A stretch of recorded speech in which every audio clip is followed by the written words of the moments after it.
Good evening, dear listener. Tonight, we open the pages of one of the most enchanting tales ever told. But before we begin, if these quiet stories bring you peace, take a moment to like this video and subscribe. I'd truly love to know where you're listening from and what hour of the night finds you here. Our little circle now stretches across oceans, bound by stories and calm.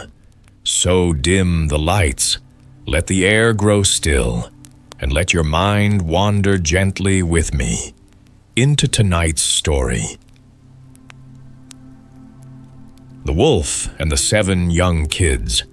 Once, in a quiet valley where the grass grew tall and the brook sang through mossy stones, there lived an old goat.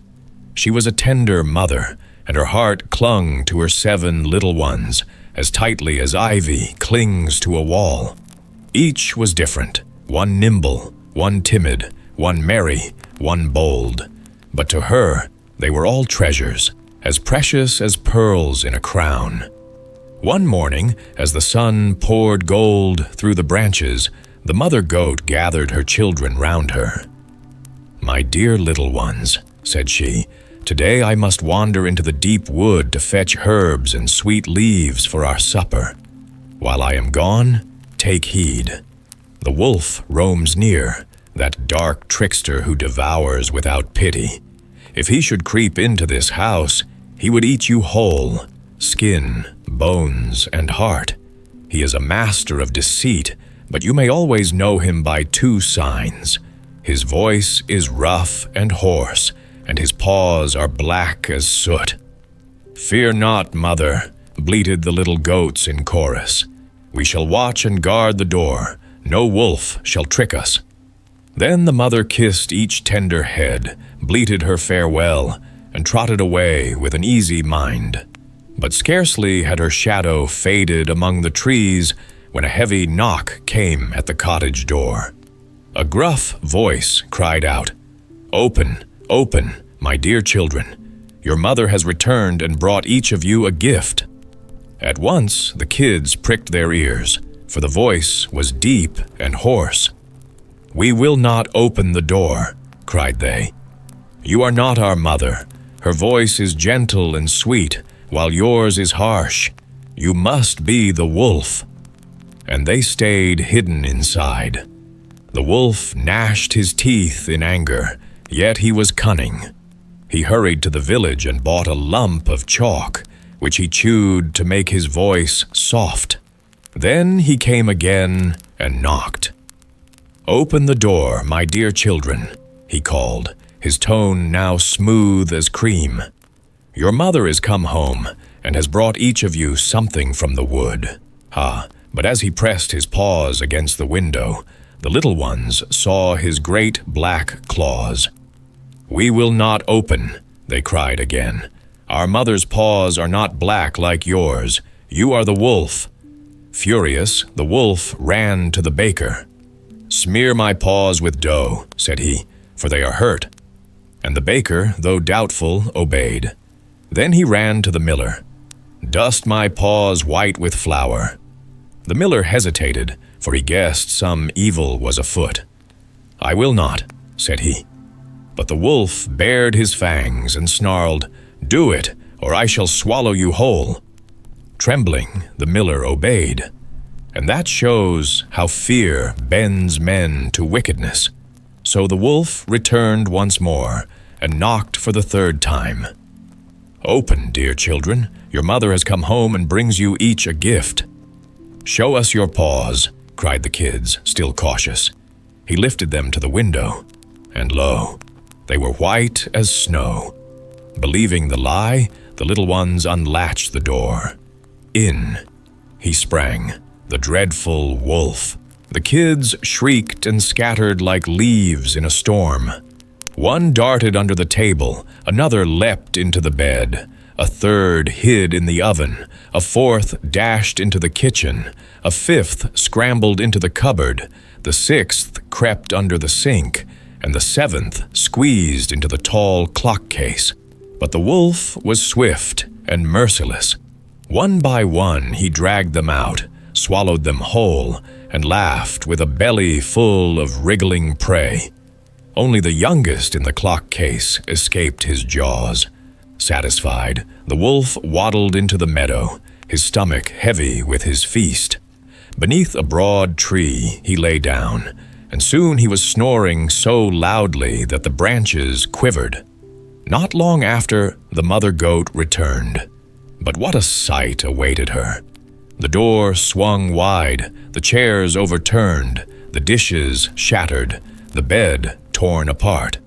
She called each child by name, but no answer came, until at last a faint little voice replied from the clock case. "Here I am, dear mother." She drew out her youngest, who told her all with trembling words, how the wolf had tricked them, how he had swallowed the others whole. The mother wept bitter tears, her heart pierced with grief. She wandered with her last child into the meadow, and there she beheld the wolf snoring beneath the tree. His belly bulged and stirred, as though something inside still moved. "Oh, heaven," thought she, "can it be my poor little ones live yet within that beast?"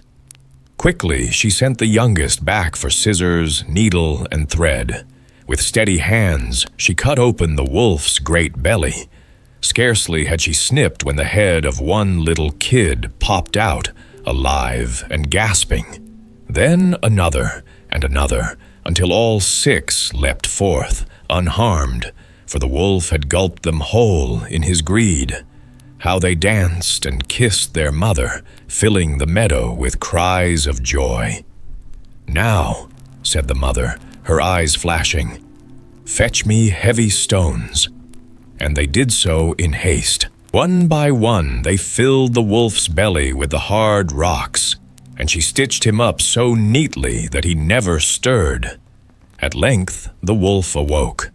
Thirsty, he dragged himself to the brook, but the stones clattered inside him, striking bone against bone. "What is this I feel within me, knocking hard against my bones? Once were kids that leapt so sprightly, now are stones as heavy stones." He stooped to drink, but the weight dragged him down. With a crash and a splash, he fell into the water and was drowned. When the 7 little goats saw it, they ran to their mother shouting, "The wolf is dead! The wolf is dead!" And hand in hand, they danced about her in the sunlight, their laughter ringing through the valley as the old goat's heart rested at last in peace. The Crystal Ball. There was once an enchantress who had 3 sons who loved each other as brothers. But the old woman did not trust them and thought they wanted to steal her power from her. So she changed the eldest into an eagle, which was forced to dwell in the Rocky Mountains and was often seen sweeping in great circles in the sky. The second she changed into a whale, which lived in the deep sea, and all that was seen of it was that it sometimes spouted up a great jet of water in the air. Each of them only bore his human form for only 2 hours daily. The third son, who was afraid she might change him into a raging wild beast, a bear perhaps, or a wolf, went secretly away. He had heard that a king's daughter who was bewitched was imprisoned in the castle of the Golden Sun and was waiting for deliverance. Those, however, who tried to free her risked their lives. 23 youths had already died a miserable death, and now only one other might make the attempt, after which no more must come. And as his heart was without fear, he caught at the idea of seeking out the castle of the Golden Sun. He had already traveled about for a long time without being able to find it, when he came by chance into a great forest and did not know the way out of it. All at once he saw in the distance 2 giants, who made a sign to him with their hands, and when he came to them they said, We are quarreling about a cap, and which of us it is to belong to. And as we are equally strong, neither of us can get the better of the other. The small men are cleverer than we are, so we will leave the decision to thee." "How can you dispute about an old cap?" said the youth. "Thou dost not know what properties it has. It is a wishing cap. Whosoever puts it on can wish himself away wherever he likes, and in an instant he will be there." "Give me the cap," said the youth. "I will go a short distance off, and when I call you, you must run a race, and the cap shall belong to the one who gets first to me." He put it on and went away, and thought of the king's daughter, forgot the giants, and walked continually onward. At length he sighed from the very bottom of his heart, and cried, "Ah, if I were but at the castle of the golden sun!" And hardly had the words passed his lips than he was standing on a high mountain before the gate of the castle. He entered and went through all the rooms, until in the last he found the king's daughter. But how shocked he was when he saw her! She had an ashen gray face full of wrinkles, blear eyes, and red hair. "Are you the king's daughter, whose beauty the whole world praises?" cried he. "Ah," she answered, "this is not my form.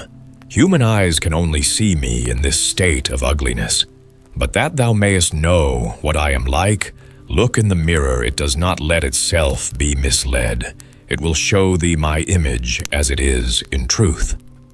She gave him the mirror in his hand, and he saw therein the likeness of the most beautiful maiden on earth, and saw, too, how the tears were rolling down her cheeks with grief.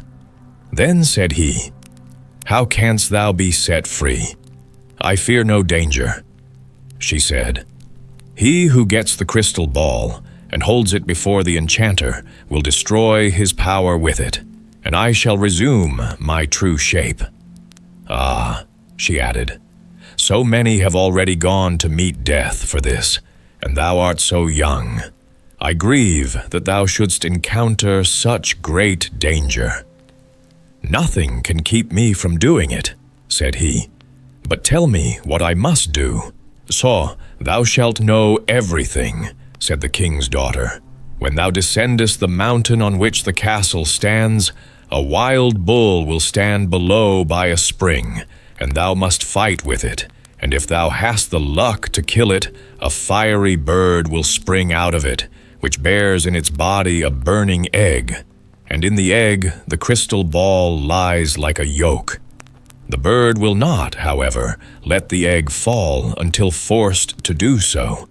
And if it falls on the ground, it will flame up and burn everything that is near, and melt even ice itself, and with it the crystal ball, and then all thy trouble will have been in vain." The youth went down to the spring, where the bull snorted and bellowed at him. After a long struggle, he plunged his sword in the animal's body, and it fell down. Instantly a fiery bird arose from it, and was about to fly away. But the young man's brother, the eagle, who was passing between the clouds, swooped down, hunted it away to the sea, and struck it with his beak until, in its extremity, it let the egg fall. The egg did not, however, fall into the sea, but on a fisherman's hut which stood on the shore, and the hut began at once to smoke, and was about to break out in flames. Then arose in the sea waves as high as a house. They streamed over the hut and subdued the fire. The other brother, the whale, had come swimming to them, and had driven the water up on high. When the fire was extinguished, the youth sought for the egg, and happily found it. It was not yet melted, but the shell was broken by being so suddenly cooled with the water, and he could take out the crystal ball unhurt. When the youth went to the enchanter and held it before him, the latter said, "My power is destroyed, and from this time forth thou art the king of the castle of the golden sun. with this canst thou likewise give back to thy brothers their human form." Then the youth hastened to the king's daughter, and when he entered the room, she was standing there in the full splendor of her beauty. And joyfully they exchanged rings with each other. Master Pfriem, Master Cobblers all. Master Pfriem was a little man, thin as a stick, yet restless as a squirrel, who could not sit still for the length of a sigh.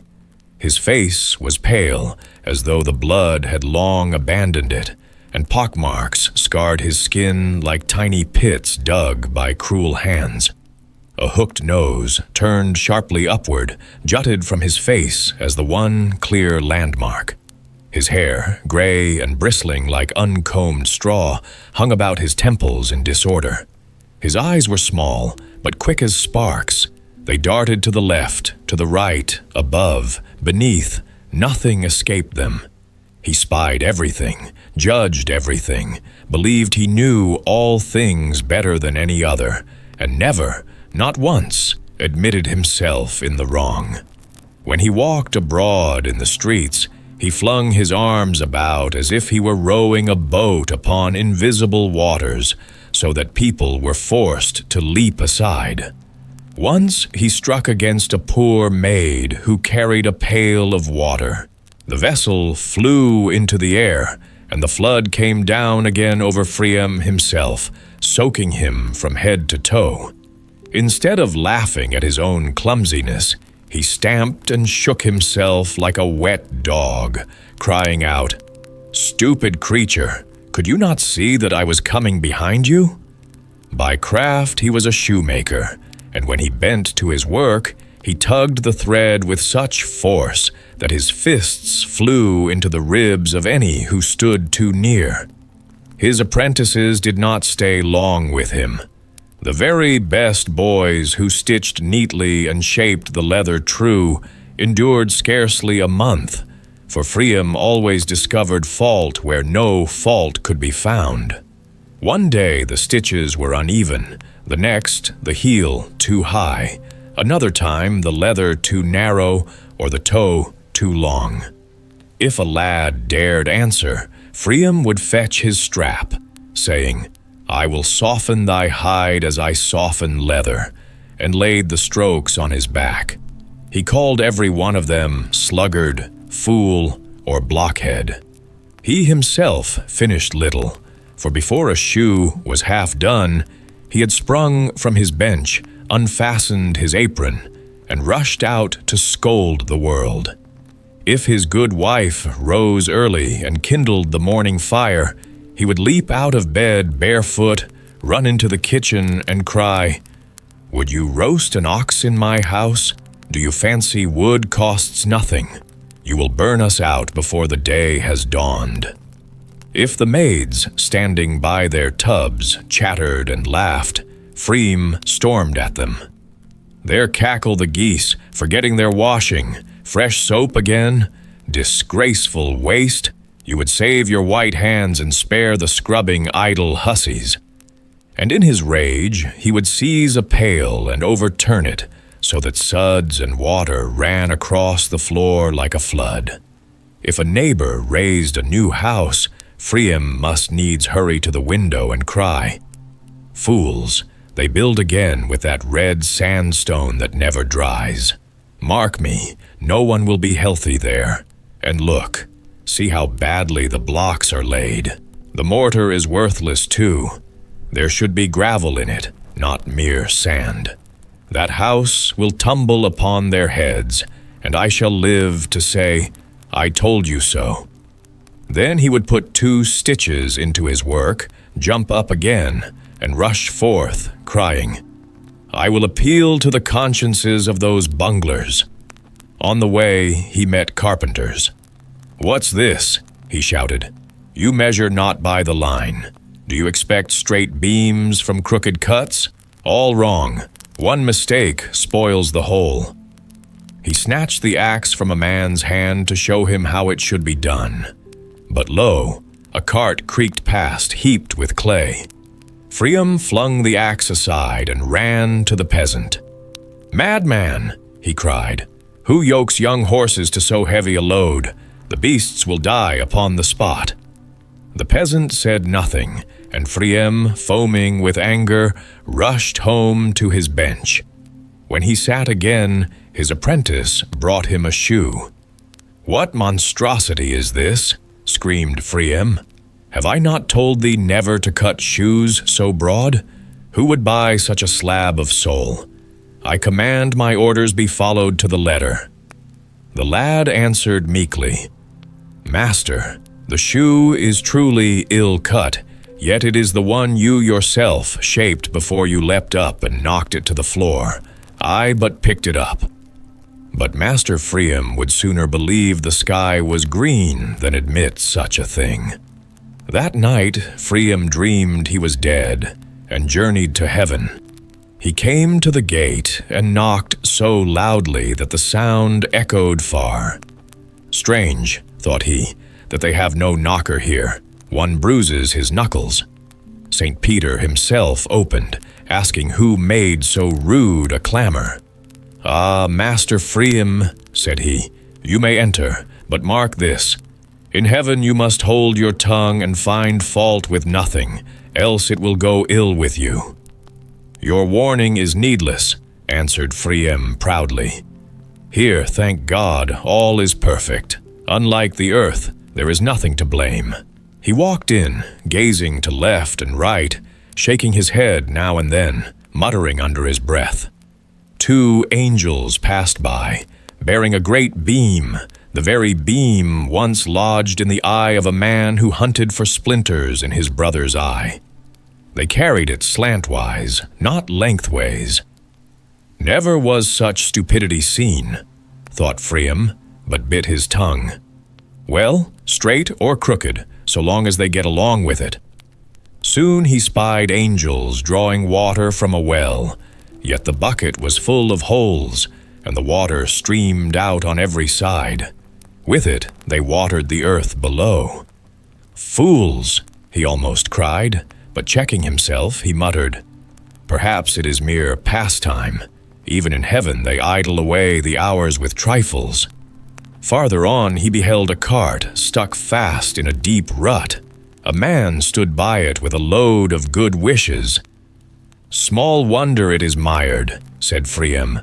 "Such stuff cannot travel the right road." An angel came and harnessed 2 horses. "Better so," thought Pfriem, "but 2 will never draw it out. 4 at least are needed." Another angel came with 2 more, yet harnessed them behind the cart, not before it. At this, Pfriem burst out, "Clumsy blockhead! Has any man since the world began seen a cart drawn from behind? You think yourself wise, but you are a fool." He would have railed further, but a strong hand seized his throat, thrust him out the gate, and cast him down. As he turned his head for a last look, he saw the cart lifted into the air by 4 winged horses, soaring like eagles. At that moment, Master Pfriem awoke. He rubbed his eyes and muttered, "Things in heaven are managed otherwise than on earth, that I must allow. Yet who could see horses harnessed both before and behind and keep silence? Wings, indeed. But what folly to fix wings upon a beast that has legs enough already. I must rise, else they will blunder again in my house. Fortunate it is for me that I am not truly dead." The Ditmarsch Tale of Wonders. I will tell you something strange, and you must listen carefully, for it is not told every day. I saw 2 roasted fowls, golden and crisp, lift themselves from the platter and take to the air. They beat their wings with haste, though they were already cooked through, and they turned their shining breasts up toward heaven, while their blackened backs pointed down to hell. They flew as if the fire itself had given them new life, and no hunter nor cook could hinder their flight. And as they passed above the river Rhine, I beheld another wonder, an anvil heavy as judgment, and a millstone, vast and round, floated upon the water. They swam across as if they were swans, gliding prettily, slowly, and gently, though their very nature is of iron and stone. The river made no protest, but carried them like feathers upon its surface. Not far from there, where the ice lay still and white, I saw a frog seated as though upon a throne. It was Whitsuntide, the holy festival, and the frog chewed with solemn jaws upon a plowshare, crunching the iron as if it were tender greens from the meadow. Then came 3 fellows, with a curious plan, for they wished to catch a hare. One of them was deaf, the second blind, the third dumb, and a fourth could not stir a single step, so that he lay upon the ground as still as a stone. They went out, nevertheless, on crutches and stilts, hobbling and lurching after the creature. Do you wish to know how it was done? I shall tell you. The blind man, who could see nothing, was the first to spy the hare racing across the field. The dumb man, who had no voice, called aloud with such clarity that the lame one heard him. And the lame one, who could scarce move an inch, leapt forward and seized the hare by the neck, as though he had been fleetest of them all. After this marvel, there came certain men who thought to sail where no water lay. They built fine ships with high masts and broad sails, and they spread their canvas wide to the wind. With bold hearts they launched themselves, not upon the sea, but upon the wide, dry fields. The grass bent beneath their keels, and the furrows became their waves. They sailed swiftly over meadow and hedgerow until they came to a mountain, tall and steep. Up its side they sailed as though it were but another wave, and over the summit they glided, only to be miserably drowned upon the stony ground below, for there was no sea to bear them up. In another place I saw a crab, slow and sideways, chasing a hare that fled with all its speed. And yet, though the hare ran swifter than the wind, the crab was close behind, clattering its claws, certain to seize it. High above, upon the roof of a cottage, stood a cow. She had climbed there by some secret path, and stood gazing down as though she were mistress of the house. She chewed her cud peacefully, as if it were the most natural thing in the world to graze upon shingles instead of meadow grass. And know this also. In that country the flies are not as they are here, small and buzzing. No, there the flies grow to the size of goats, with wings that darken the sky and hum like drums of war. When they swarm, a man must open wide his windows, lest the room be filled with their monstrous buzzing, and only then may the great flies fly out into the open air again. So ends the telling of impossible things. Yet who can say what is true and what is false? For in the land of wonders, even the least likely may come to pass, and what the eyes see, the tongue may scarcely believe. Going a-traveling. There once lived a poor widow in a lonely cottage at the edge of a dark wood. She had but one son, a lad who was restless in spirit and forever gazing at the road that wound away into the hills. Though the boy was poor, his heart yearned for travel, for wonders, and for the wide world beyond the village fields. Many times he begged his mother, saying, "Mother, let me go out and see what fortune lies upon the road." But the woman shook her head and answered with sorrow, "Alas, my child, how couldst thou travel? We have no money to fill thy purse, no horse to carry thee, nor friends to shelter thee. Stay at home, for the world is hard, and hunger bites more cruelly than the frost." Yet the youth was obstinate. as the young often are. "I shall manage well enough for myself," quoth he. "I need no silver, no gold, no horse. I will go as I am, and I will keep a saying upon my lips that will bring me luck. I will say always, not much, not much, not much. Yea." So, against his mother's tears, the lad set forth, bare of pocket and bare of sense, but with a bold tongue repeating, "Not much, not much, not much." He had not gone far before he came upon a band of fishermen standing on the shore and casting their net into the waters. The youth, wishing to greet them, cried out cheerfully, "God speed you! Not much, not much, not much." The fishermen turned with black looks. "What sayest thou, thou ragged churl? Not much? Dost thou mock us?" They pulled their net ashore, and indeed within it flopped only a few paltry fish. Then their anger burned like fire. One of them seized a stout stick and struck the boy about the shoulders until he cried for mercy. "Why beat you me so?" asked the youth, trembling. "What words should I then speak?" The fisherman snarled, "Say rather, 'Get it full, get it full,' for that brings a good catch. Now begone, fool, before we set the dogs on thee." So the youth limped away, rubbing his back, but now he muttered over and over, "Get it full, get it full."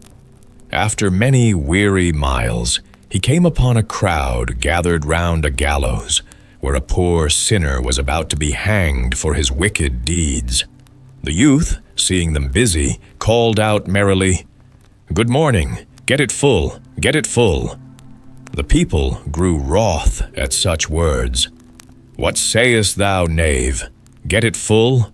Wouldst thou have the gallows full, and more poor souls swinging here? Is not one sinner enough for thee?" And they fell upon him, cuffing and striking him, until his ears rang like bells. Bruised and weeping, he asked, "What must I say, then, that I may not be beaten?" One among them answered, "Say rather, 'May God have pity on the poor soul.'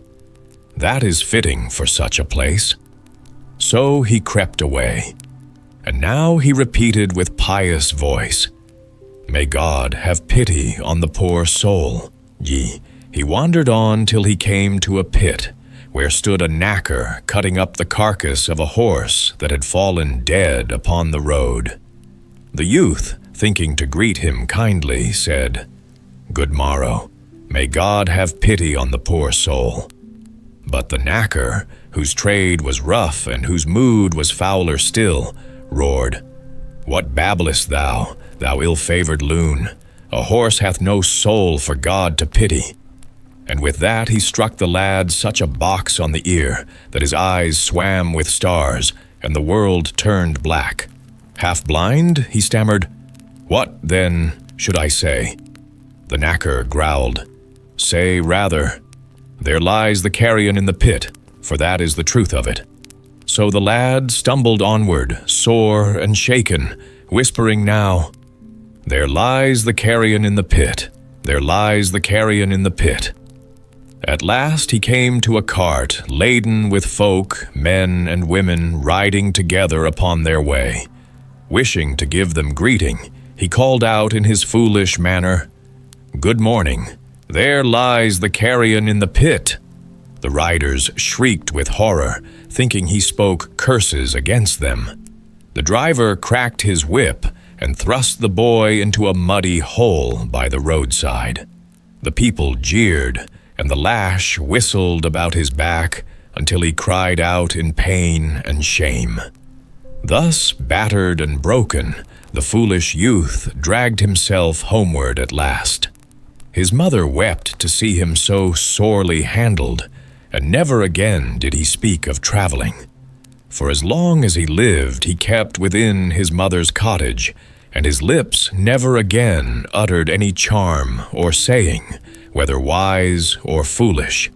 And so ends the tale of the lad who would wander with nothing but a phrase upon his tongue. The Seven Swabians. Long ago there lived 7 Swabians, who, though simple in wit, were great in ambition. The first was Master Schultz, stout and self-important. The second was Jackli, quick with words but slow in courage. The third was Marley, fond of boasting. The fourth was Jergli, suspicious of everything. The fifth was Michal, a gloomy fellow. The sixth was Hans, who always had a rhyme ready on his tongue. And the seventh and youngest was Vitli, lively and restless. Together they resolved to leave their homes and wander across the wide world, seeking out bold adventures and performing deeds so mighty that their names would never be forgotten.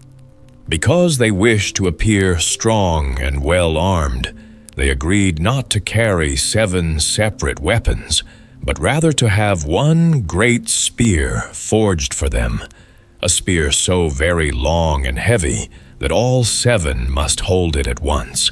When they marched, Master Schultz walked proudly in front, grasping the foremost end, while each man held on behind in single file, with Vitli bringing up the rear. Thus they strutted along the highways as if they were an army, though in truth they were only 7 rather foolish peasants.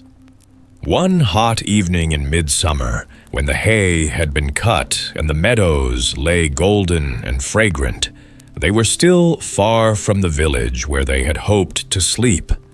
The dusk was creeping over the fields when, from behind a bush, there came a furious buzzing. A great beetle, or perhaps a hornet, darted past them, its wings whirring loudly in the still air. Master Schultz, who led the spear, stopped short. Cold sweat broke out upon his brow, and his knees trembled. "Hark! Hark!" he cried, pale as chalk. "Good heavens, I hear a war drum beating." Jackli, who followed, sniffed the air and said solemnly, "Something dreadful is happening, for I smell powder and burnt matches." At this, Master Schultz could bear no more. He dropped the spear and leapt headlong over a hedge, but fate was against him, for he came down upon the teeth of a rake left behind by the mowers. The handle flew up and struck him a mighty blow on the forehead, so that sparks flashed before his eyes. "Oh dear, he wailed.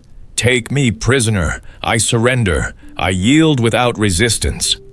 The other 6, seeing him fall, scrambled after, piling over the hedge one upon the other, and shouted in chorus, "If you surrender, then I surrender too. We all surrender together." But when no foe came forth to bind them, they perceived at last that they had been frightened by nothing more than a harmless insect. Fearing mockery if the tale became known, they swore a solemn oath never to speak of it again, unless one of them happened to let it slip by chance. Then, somewhat ashamed, they took up their long spear once more and continued on their way. Not many days later, a second danger befell them, even greater in their imagination than the first. Their road led through a fallow field, where, basking in the warm sun, a hare sat quite still. Its long ears stood up like lances, and its glassy eyes stared unblinking at the strangers. The 7 Swabians halted in terror. "Friends," whispered Jergli, "a hideous monster waits for us. If we turn and run, it will chase and devour us whole." "Then we must face the struggle," said Michal gloomily. "Boldly ventured is half won." So all 7 gripped the spear, Master Schultz trembling at the front and Vitli urging from behind. Vitli, feeling very brave now that 6 men stood before him, cried out, "Strike home, in every Swabian's name, or else I wish ye may be lame." Hans mocked him with a rhyme of his own. "Thunder and lightning, fine words to prate, but for dragon hunting, thou comest too late."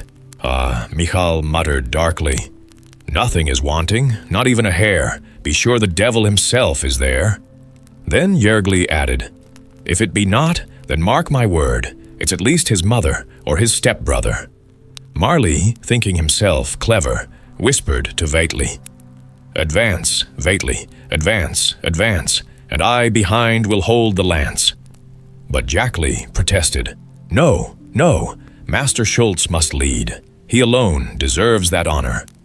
Master Schultz, though quaking in every limb, drew himself up with dignity. "Then let us march boldly against the beast and prove our valor to the world." He crossed himself, prayed quickly for God's aid, and stepped forward. But as he approached nearer to the dreadful creature, his courage failed, and he howled in despair, "Oh ho, oh ho, ho, ho, ho." His cries startled the hare, which sprang up in alarm and darted away across the field as fast as lightning.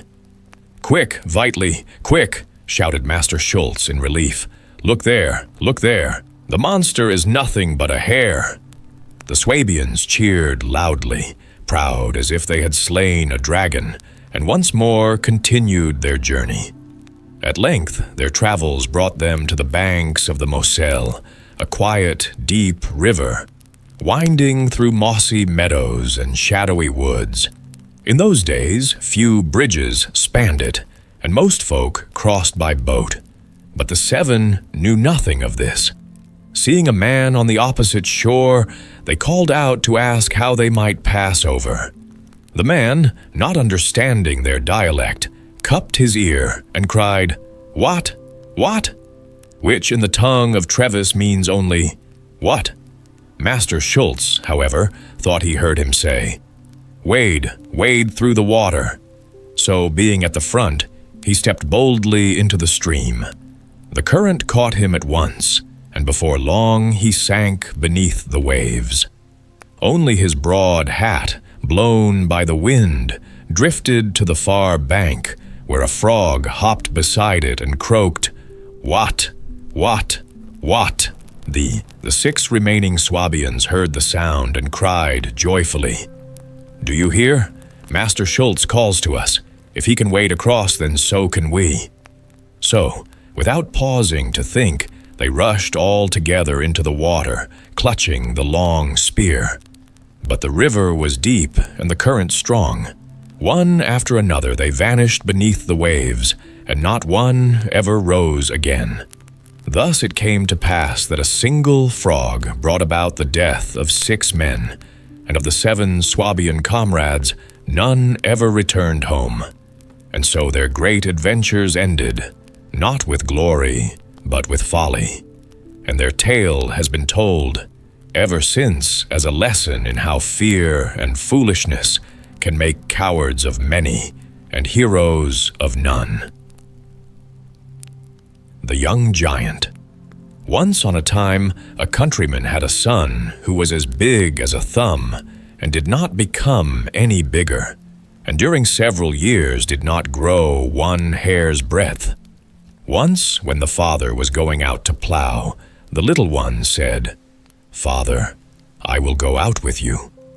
"Thou wouldst go out with me?" said the father. "Stay here, thou wilt be of no use out there, besides thou mightest get lost." Then Thumbling began to cry, and for the sake of peace his father put him in his pocket and took him with him. When he was outside in the field, he took him out again and set him in a freshly cut furrow. Whilst he was there, a great giant came over the hill. "Do thou see that great bogey?" said the father, for he wanted to frighten the little fellow to make him good. "He is coming to fetch thee." The giant, however, had scarcely taken 2 steps with his long legs before he was in the furrow. He took up little Thumbling carefully with 2 fingers, examined him, and without saying one word, went away with him. His father stood by, but could not utter a sound for terror, and he thought nothing else but that his child was lost, and that as long as he lived he should never set eyes on him again. The giant, however, carried him home, suckled him, and Thumbling grew and became tall and strong after the manner of giants. When 2 years had passed, the old giant took him into the forest, wanted to try him, and said, "Pull up a stick for thyself." Then the boy was already so strong that he tore up a young tree out of the earth by the roots. But the giant thought, "We must do better than that," took him back again, and suckled him 2 years longer. When he tried him, his strength had increased so much that he could tear an old tree out of the ground. That was still not enough for the giant. He again suckled him for 2 years, and when he then went with him into the forest and said, "Now just tear up a proper stick for me," the boy tore up the strongest oak tree from the earth so that it split, and that was a mere trifle to him. "Now that will do," said the giant. "Thou art perfect," and took him back to the field from whence he had brought him. His father was there following the plow. The young giant went up to him and said, "Does my father see what a fine man his son has grown into?" The farmer was alarmed and said, "No, thou art not my son. I don't want thee, leave me." "Truly, I am your son. Allow me to do your work. I can plow as well as you, nay better." "No, no, thou art not my son, and thou canst not plow, go away." However, as he was afraid of this great man, he left go of the plow, stepped back, and stood at one side of the piece of land. Then the youth took the plow and just pressed it with one hand, but his grasp was so strong that the plow went deep into the earth. The farmer could not bear to see that, and called to him, "If thou art determined to plow, thou must not press so hard on it. That makes bad work." The youth, however, unharnessed the horses and drew the plow himself, saying, "Just go home, father, and bid my mother make ready a large dish of food, and in the meantime I will go over the field." Then the farmer went home and ordered his wife to prepare the food. But the youth plowed the field, which was 2 acres large, quite alone, and then he harnessed himself to the harrow and harrowed the whole of the land, using 2 harrows at once. When he had done it, he went into the forest and pulled up 2 oak trees, laid them across his shoulders, and hung on them 1 harrow behind and 1 before, and also 1 horse behind and 1 before, and carried all as if it had been a bundle of straw to his parents' house. When he entered the yard, his mother did not recognize him, and asked, "Who is that horrible tall man?" The farmer said, "That is our son." She said, "No, that cannot be our son. We never had such a tall one. Ours was a little thing." She called to him, "Go away, we do not want thee." The youth was silent, but led his horses to the stable, gave them some oats and hay, and all that they wanted.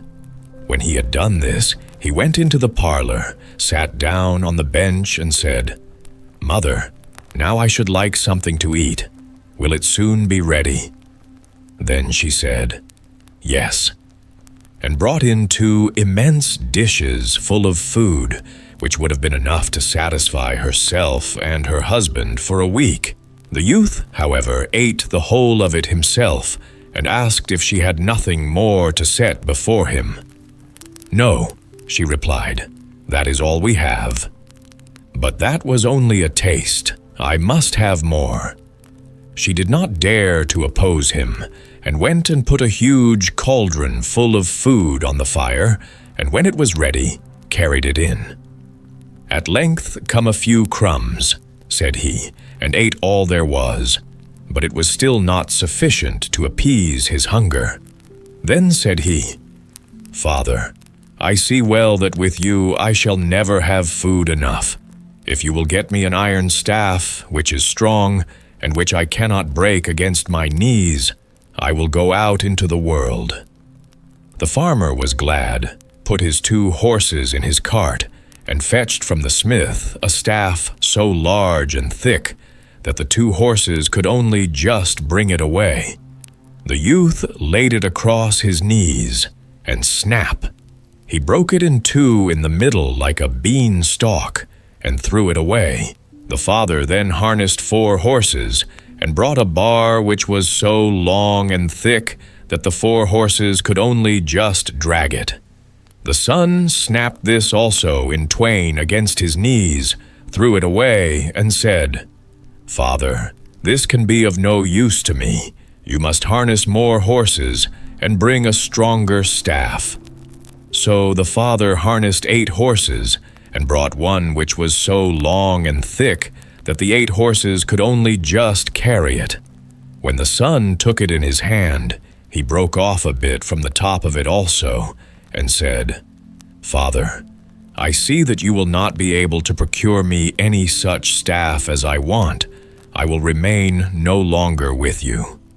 So he went away, and gave out that he was a smith's apprentice.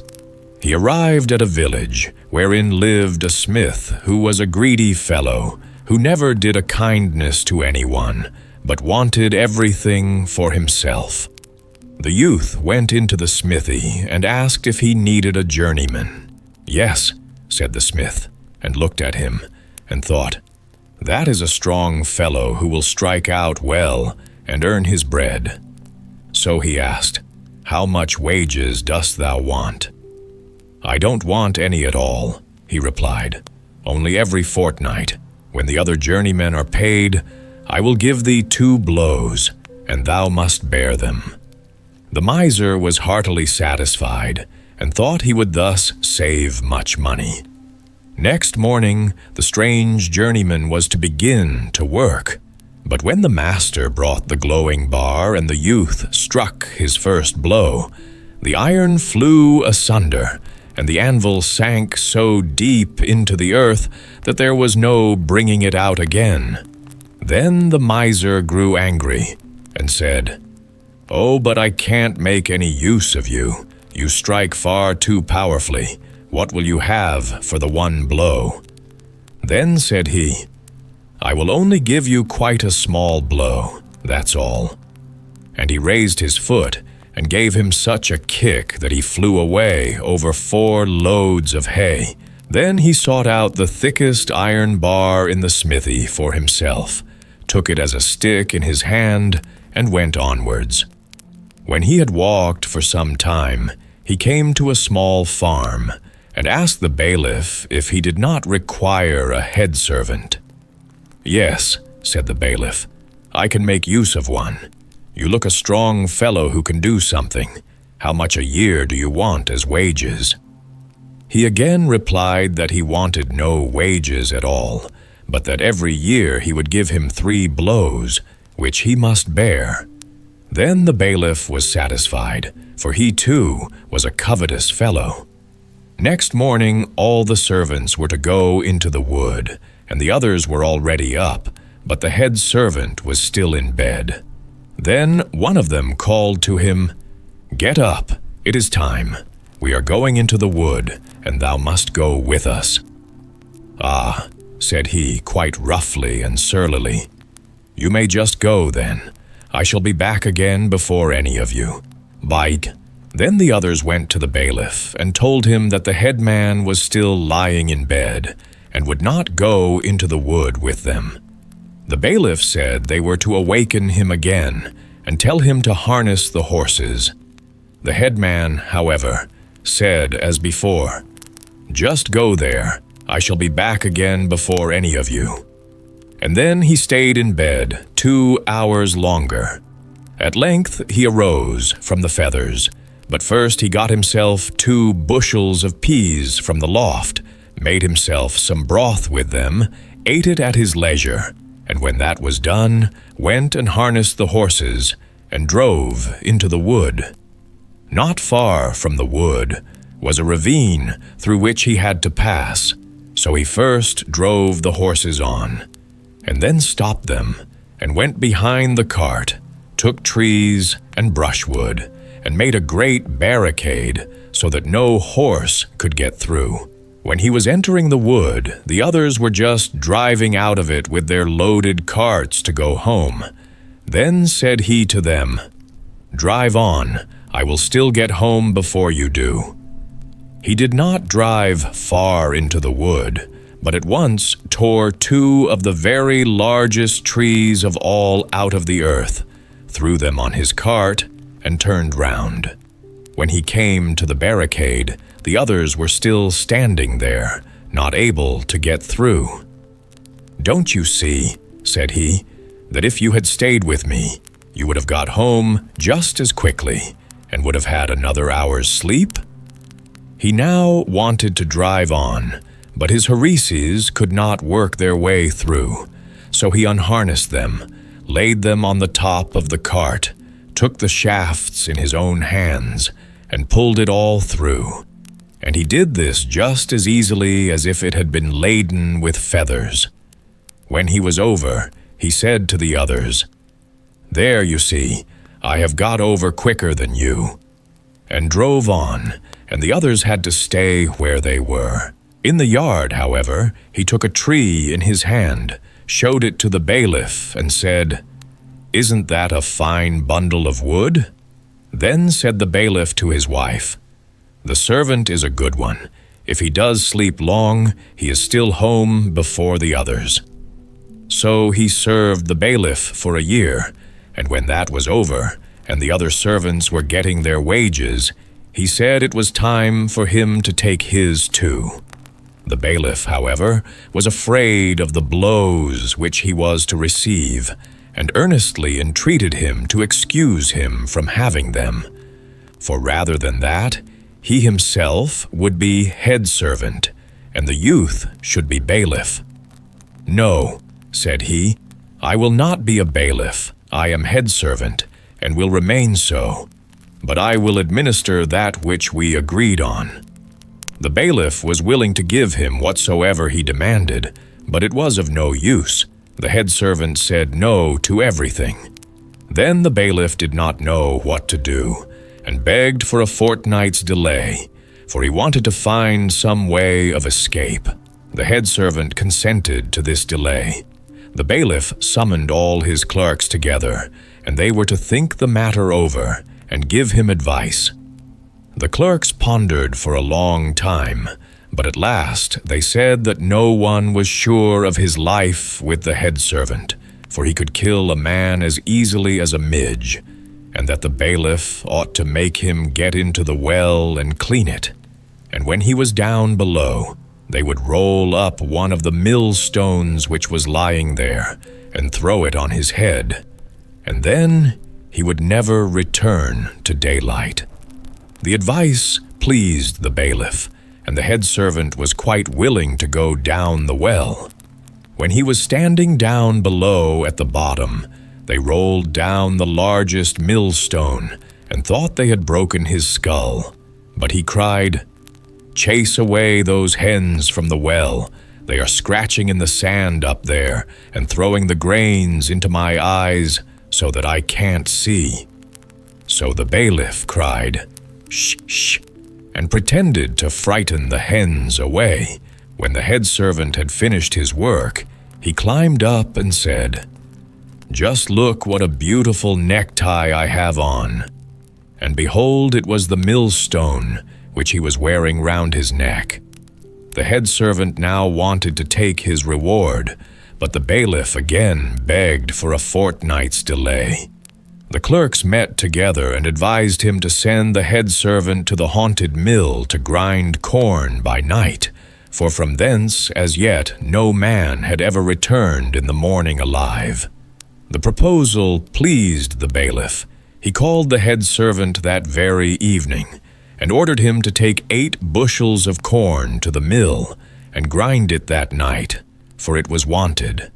So the head servant went to the loft, and put 2 bushels in his right pocket, and 2 in his left, and took 4 in a wallet, half on his back and half on his breast, and thus laden went to the haunted mill. The miller told him that he could grind there very well by day, but not by night, for the mill was haunted, and that up to the present time, whosoever had gone into it at night had been found in the morning lying dead inside. He said, "I will manage it. Just you go away to bed." Then he went into the mill and poured out the corn. About 11 o'clock, he went into the miller's room and sat down on the bench.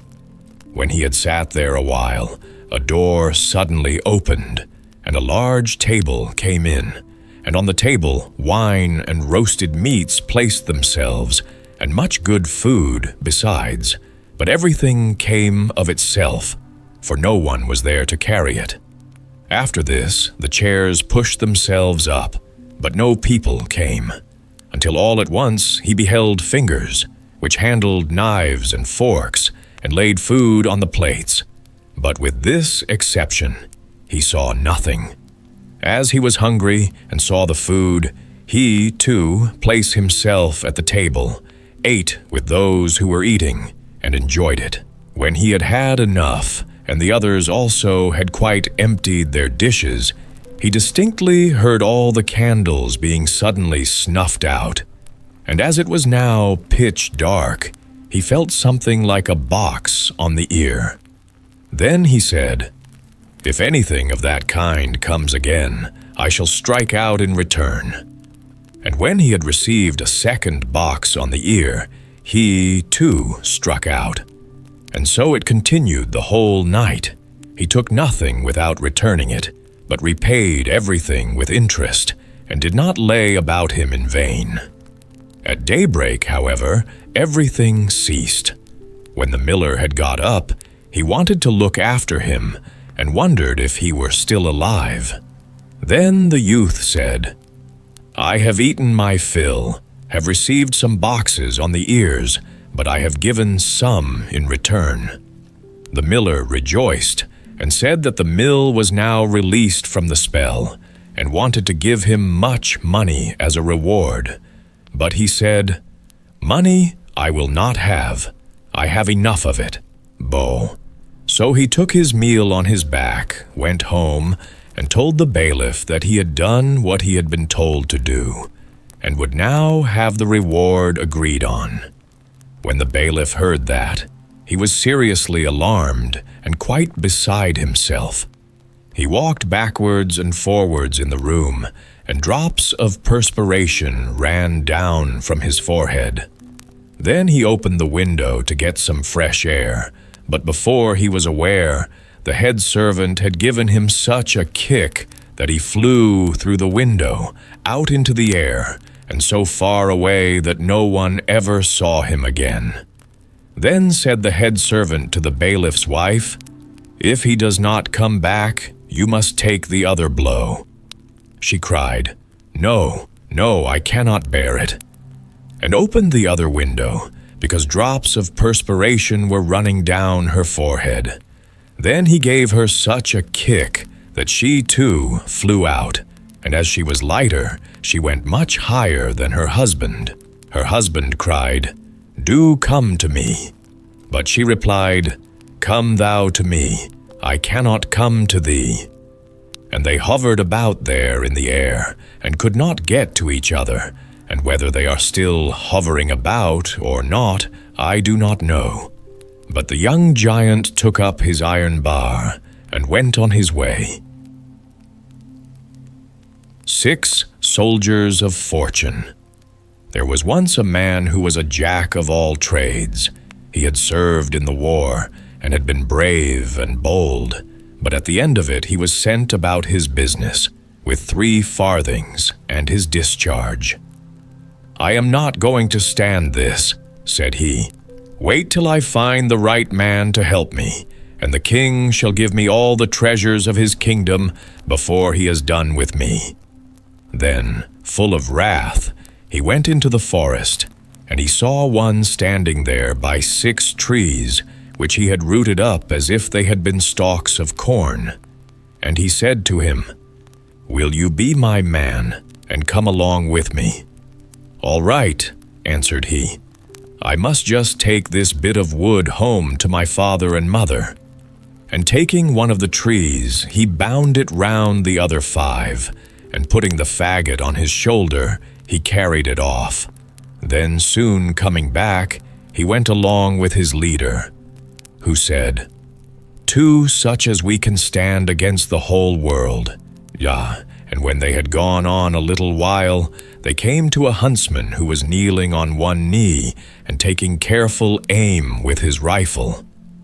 "Huntsman," said the leader, "what are you aiming at?" 2 miles from here," answered he, "there sits a fly on the bough of an oak tree. I mean to put a bullet into its left eye." "Oh, come along with me," said the leader. "3 of us together can stand against the world." The huntsman was quite willing to go with him, and so they went on till they came to 7 windmills, whose sails were going round briskly. And yet there was no wind blowing from any quarter, and not a leaf stirred. "Well," said the leader, "I cannot think what ails the windmills, turning without wind." And he went on with his followers about 2 miles farther, and then they came to a man sitting up in a tree, holding one nostril and blowing with the other. "Now then," said the leader, "what are you doing up there?" 2 miles from here," answered he, "there are 7 windmills. I am blowing, and they are going round." "Oh, go with me," cried the leader. 4 of us together can stand against the world." So the blower got down and went with them, and after a time they came to a man standing on one leg, and the other had been taken off and was lying near him. "You seem to have got a handy way of resting yourself," said the leader to the man. "I am a runner," answered he, "and in order to keep myself from going too fast I have taken off a leg, for when I run with both, I go faster than a bird can fly." "Oh, go with me," cried the leader. 5 of us together may well stand against the world." So he went with them all together, and it was not long before they met a man with a little hat on, and he wore it just over one ear. "Manners, manners," said the leader. "With your hat like that, you look like a jack-fool." "I dare not put it straight," answered the other. "If I did, there would be such a terrible frost that the very birds would be frozen and fall dead from the sky to the ground." "Oh, come with me," said the leader. "We 6 together may well stand against the whole world." So the 6 went on until they came to a town where the king had caused it to be made known that whoever would run a race with his daughter and win it might become her husband, but that whoever lost must lose his head into the bargain. And the leader came forward and said one of his men should run for him. "Then," said the king, "his life, too, must be put in pledge, and if he fails, his head and yours, too, must fall." When this was quite settled and agreed upon, the leader called the runner and strapped his second leg onto him.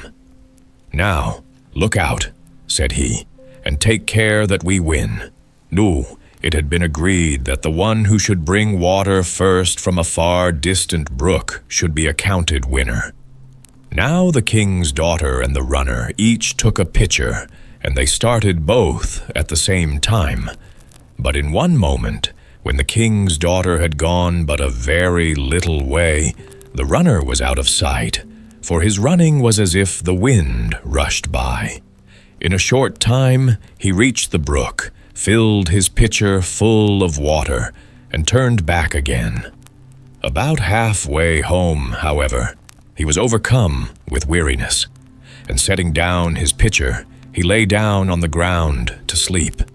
But in order to awaken soon again, by not lying too soft, he had taken a horse's skull, which lay near, and placed it under his head for a pillow. In the meanwhile, the king's daughter, who really was a good runner, good enough to beat an ordinary man, had reached the brook and filled her pitcher, and was hastening with it back again, when she saw the runner lying asleep. "The day is mine," said she with much joy, and she emptied his pitcher and hastened on. And now all had been lost, but for the huntsman who was standing on the castle wall, and with his keen eyes saw all that happened. "We must not be outdone by the king's daughter," said he, and he loaded his rifle and took so good an aim that he shot the horse's skull from under the runner's head without doing him any harm. And the runner awoke and jumped up and saw his pitcher standing empty and the king's daughter far on her way home. But, not losing courage, he ran swiftly to the brook, filled it again with water, and for all that, he got home 10 minutes before the king's daughter. "Look you," said he, "this is the first time I have really stretched my legs, before it was not worth the name of running." The king was vexed, and his daughter yet more so, that she should be beaten by a discharged common soldier. And they took counsel together how they might rid themselves of him and of his companions at the same time. "I have a plan," said the king. "Do not fear but that we shall be quit of them forever." Then he went out to the men and bade them to feast and be merry and eat and drink, and he led them into a room, which had a floor of iron, and the doors were iron. The windows had iron frames and bolts. In the room was a table set out with costly food. "Now, go in there and make yourselves comfortable," said the king. And when they had gone in, he had the door locked and bolted. Then he called the cook and told him to make a big fire underneath the room, so that the iron floor of it should be red hot.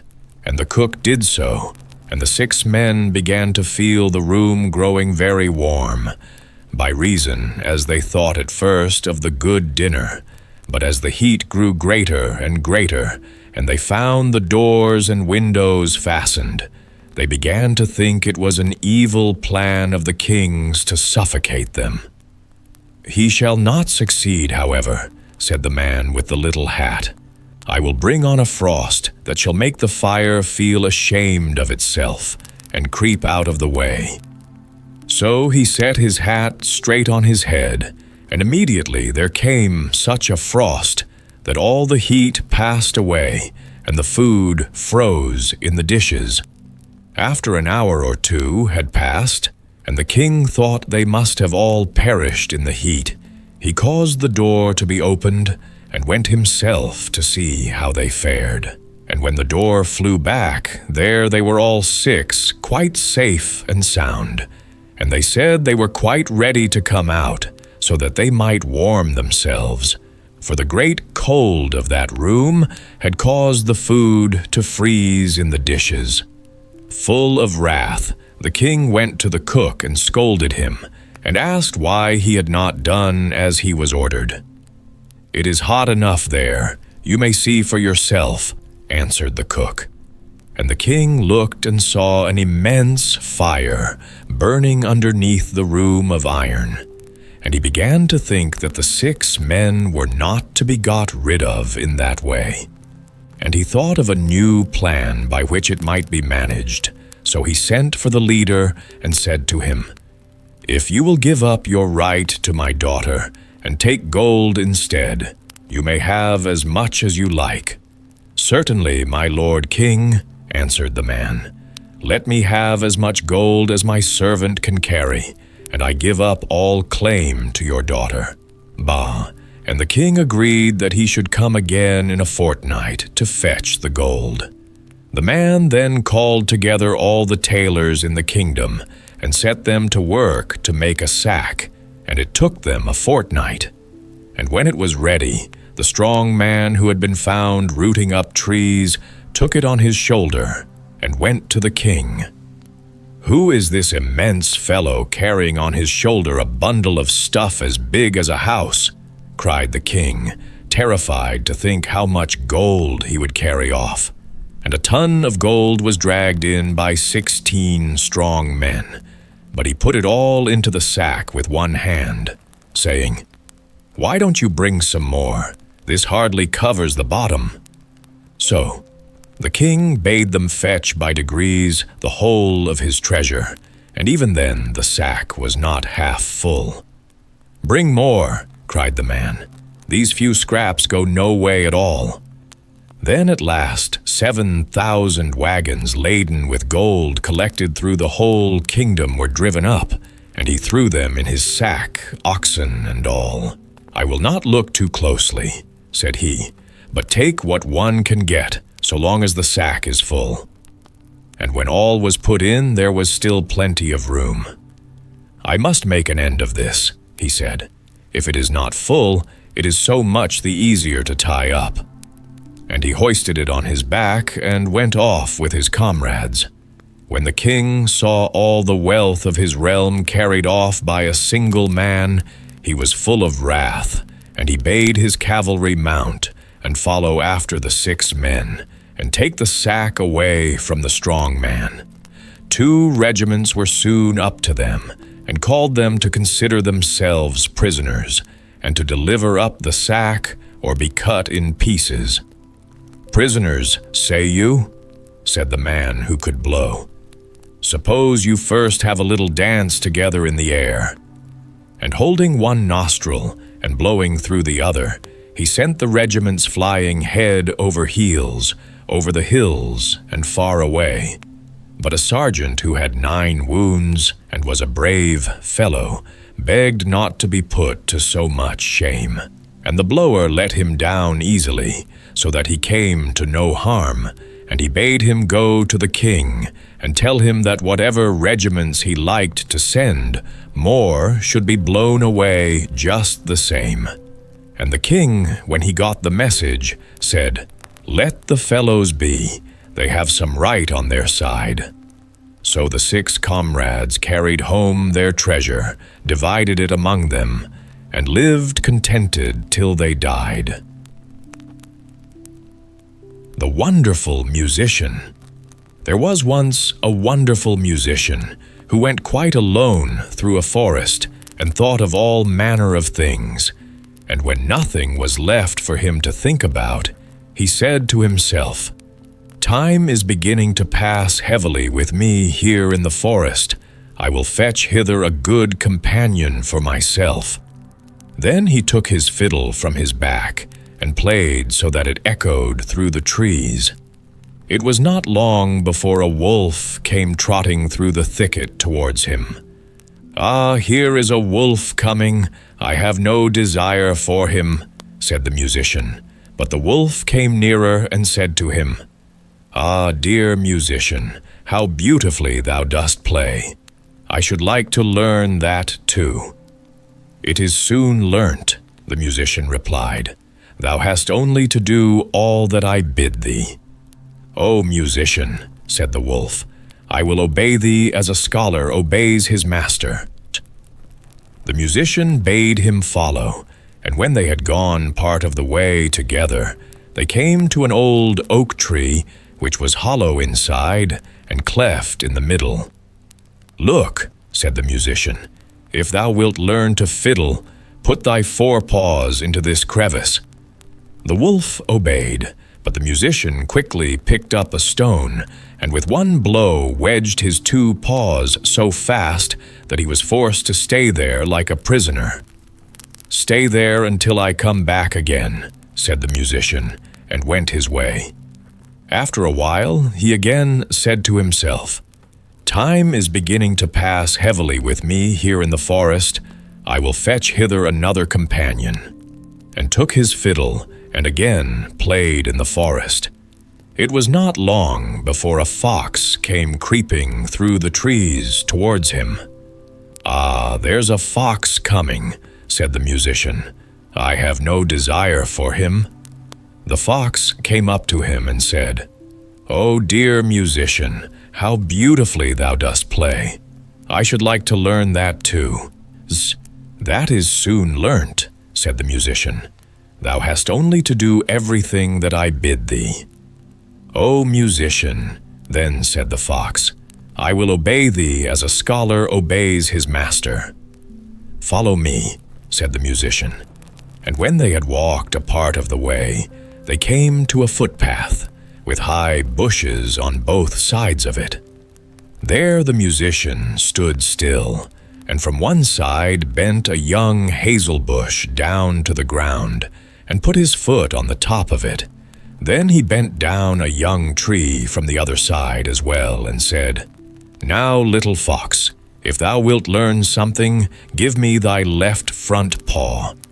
The fox obeyed, and the musician fastened his paw to the left bough. "Little fox," said he, "now reach me thy right paw." And he tied it to the right bough. When he had examined whether they were firm enough, he let go, and the bushes sprang up again, and jerked up the little fox so that it hung struggling in the air. "Wait there till I come back again," said the musician, and went his way. Again he said to himself, "Time is beginning to pass heavily with me here in the forest. I will fetch hither another companion." So he took his fiddle, and the sound echoed through the forest. Then a little hare came springing towards him. "Why, a hare is coming," said the musician. "I do not want him." "Ah, dear musician," said the hare, "how beautifully thou dost fiddle. I, too, should like to learn that." "That is soon learnt," said the musician. "Thou hast only to do everything that I bid thee." "O musician," replied the little hare, "I will obey thee as a scholar obeys his master." They went a part of the way together until they came to an open space in the forest, where stood an aspen tree. The musician tied a long string round the little hare's neck, the other end of which he fastened to the tree. "Now briskly, little hare, run 20 times round the tree," cried the musician, and the little hare obeyed. And when it had run round 20 times, it had twisted the string 20 times round the trunk of the tree, and the little hare was caught, and let it pull and tug as it liked. It only made the string cut into its tender neck. "Wait there till I come back," said the musician, and went onwards. The wolf, in the meantime, had pushed and pulled and bitten at the stone, and had worked so long that he had set his feet at liberty, and had drawn them once more out of the cleft. Full of anger and rage, he hurried after the musician, and wanted to tear him to pieces. When the fox saw him running, he began to lament, and cried with all his might, "Brother wolf, come to my help, the musician has betrayed me." The wolf drew down the little tree, bit the cord in two, and freed the fox, who went with him to take revenge on the musician. They found the tied-up hare, whom likewise they delivered, and then they all sought the enemy together. The musician had once more played his fiddle as he went on his way, and this time he had been more fortunate. The sound reached the ears of a poor woodcutter, who instantly, whether he would or no, gave up his work, and came with his hatchet under his arm to listen to the music. "At last comes the right companion," said the musician, "for I was seeking a human being, and no wild beast." And he began and played so beautifully and delightfully that the poor man stood there as if bewitched, and his heart leaped with gladness. And as he thus stood, the wolf, the fox, and the hare came up, and he saw well that they had some evil design. So he raised his glittering axe and placed himself before the musician, as if to say, "Whoso wishes to touch him, let him beware, for he will have to do with me." Then the beasts were terrified, and ran back into the forest. The musician, however, played once more to the man out of gratitude, and then went onwards. The Gnome. There was once upon a time a rich king who had 3 daughters, who daily went to walk in the palace garden. And the king was a great lover of all kinds of fine trees, but there was one for which he had such an affection, that if anyone gathered an apple from it, he wished him 100 fathoms underground. And when harvest time came, the apples on this tree were all as red as blood. The 3 daughters went every day beneath the tree and looked to see if the wind had not blown down an apple. But they never by any chance found one. And the tree was so loaded with them that it was almost breaking, and the branches hung down to the ground. Then the king's youngest child had a great desire for an apple, and said to her sisters, "Our father loves us far too much to wish us underground. It is my belief that he would only do that to people who were strangers." And while she was speaking, the child plucked off quite a large apple, and ran to her sisters, saying, "Just taste, my dear little sisters, for never in my life have I tasted anything so delightful." Then the 2 other sisters also ate some of the apple, whereupon all 3 sank deep down into the earth, where they could hear no cock crow. When midday came, the king wished to call them to come to dinner, but they were nowhere to be found. He sought them everywhere in the palace and garden, but could not find them. Then he was much troubled, and made known to the whole land that whosoever brought his daughters back again should have one of them to wife. Hereupon so many young men went about the country in search, that there was no counting them, for everyone loved the 3 children because they were so kind to all, and so fair of face. 3 young huntsmen also went out, and when they had traveled about for 8 days, they arrived at a great castle, in which were beautiful apartments. And in one room a table was laid on which were delicate dishes, which were still so warm that they were smoking. But in the whole of the castle no human being was either to be seen or heard. They waited there for half a day, and the food still remained warm and smoking. And at length they were so hungry that they sat down and ate, and agreed with each other that they would stay and live in that castle, and that one of them, who should be chosen by casting lots, should remain in the house, and the 2 others seek the king's daughters. They cast lots, and the lot fell on the eldest. So next day the 2 younger went out to seek, and the eldest had to stay home. At midday came a small mannikin, and begged for a piece of bread. Then the huntsman took the bread which he had found there, and cut a round off the loaf, and was about to give it to him. But whilst he was giving it to the mannikin, the latter let it fall, and asked the huntsman to be so good as to give him that piece again. The huntsman was about to do so, and stooped, on which the mannikin took a stick, seized him by the hair, and gave him a good beating. Next day the second stayed at home, and he fared no better. When the 2 others returned in the evening, the eldest said, "Well, how have you got on?"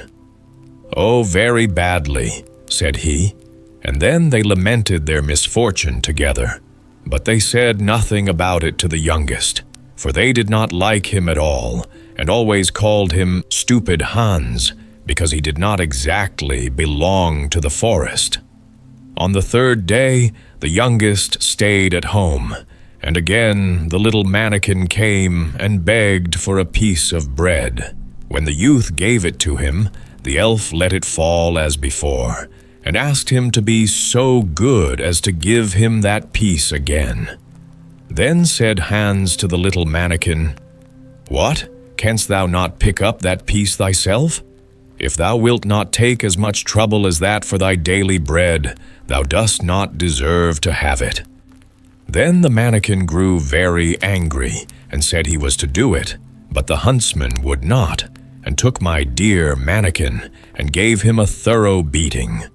Then the mannikin screamed terribly, and cried, "Stop, stop, and let me go, and I will tell thee where the king's daughters are."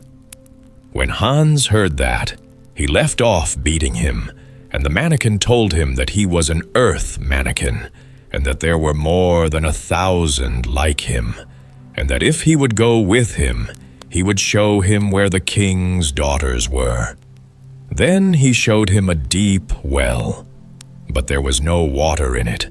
And the elf said that he knew well that the companions Hans had with him did not intend to deal honorably with him. Therefore, if he wished to deliver the king's children, he must do it alone. The 2 other brothers would also be very glad to recover the king's daughters, but they did not want to have any trouble or danger. Hans was therefore to take a large basket, and he must seat himself in it with his hanger and a bell, and be let down. Below were 3 rooms, and in each of them was a princess, with a many-headed dragon, whose heads she was to comb and trim, but he must cut them off. And having said all this, the elf vanished. When it was evening, the 2 brothers came and asked how he had got on, and he said, "Pretty well so far," and that he had seen no one except at midday, when a little mannequin had come and begged for a piece of bread, that he had given some to him, but that the mannequin had let it fall and had asked him to pick it up again. But as he did not choose to do that, the elf had begun to lose his temper, and that he had done what he ought not, and had given the elf a beating, on which he had told him where the king's daughters were. Then the 2 were so angry at this that they grew green and yellow. Next morning they went to the well together, and drew lots who should first seat himself in the basket. And again the lot fell on the eldest, and he was to seat himself in it, and take the bell with him. Then he said, "If I ring, you must draw me up again immediately." When he had gone down for a short distance, he rang, and they at once drew him up again. Then the second seated himself in the basket, but he did just the same as the first. And then it was the turn of the youngest, but he let himself be lowered quite to the bottom. When he had got out of the basket, he took his hanger, and went and stood outside the first door and listened, and heard the dragon snoring quite loudly. He opened the door slowly, and one of the princesses was sitting there, and had 9 dragons' heads lying upon her lap, and was combing them. Then he took his hanger and hewed at them, and the 9 fell off. The princess sprang up, threw her arms round his neck, embraced and kissed him repeatedly, and took her stomacher, which was made of pure gold, and hung it round his neck. Then he went to the second princess, who had a dragon with 5 heads to comb, and delivered her also, and to the youngest, who had a dragon with 4 heads, he went likewise. And they all rejoiced, and embraced him and kissed him without stopping. Then he rang very loud, so that those above heard him, and he placed the princesses one after the other in the basket, and had them all drawn up. But when it came to his own turn, he remembered the words of the elf, who had told him that his comrades did not mean well by him. So he took a great stone which was lying there, and placed it in the basket. And when it was about halfway up, his false brothers above cut the rope, so that the basket with the stone fell to the ground. And they thought that he was dead, and ran away with the 3 princesses, making them promise to tell their father that it was they who had delivered them. And then they went to the king, and each demanded a princess in marriage. In the meantime, the youngest huntsman was wandering about the 3 chambers in great trouble, fully expecting to have to end his days there, when he saw, hanging on the wall, a flute. Then said he, "Why dost thou hang there? No one can be merry here." He looked at the dragons' heads likewise, and said, "You too cannot help me now." He walked backwards and forwards for such a long time that he made the surface of the ground quite smooth. But at last other thoughts came to his mind, and he took the flute from the wall and played a few notes on it, and suddenly a number of elves appeared, and with every note that he sounded one more came. Then he played until the room was entirely filled. They all asked what he desired, so he said he wished to get above ground back to daylight, on which they seized him by every hair that grew on his head, and thus they flew with him onto the earth again. When he was above ground, he at once went to the king's palace, just as the wedding of one princess was about to be celebrated, and he went to the room where the king and his 3 daughters were. When the princesses saw him, they fainted. Hereupon the king was angry and ordered him to be put in prison at once, because he thought he must have done some injury to the children. When the princesses came to themselves, however, they entreated the king to set him free again. The king asked why, and they said that they were not allowed to tell that, but their father said that they were to tell it to the stove. And he went out, listened at the door, and heard everything. Then he caused the 2 brothers to be hanged on the gallows, and to the 3rd he gave his youngest daughter. And on that occasion I wore a pair of glass shoes, and I struck them against a stone, and they said, "Clink," and were broken.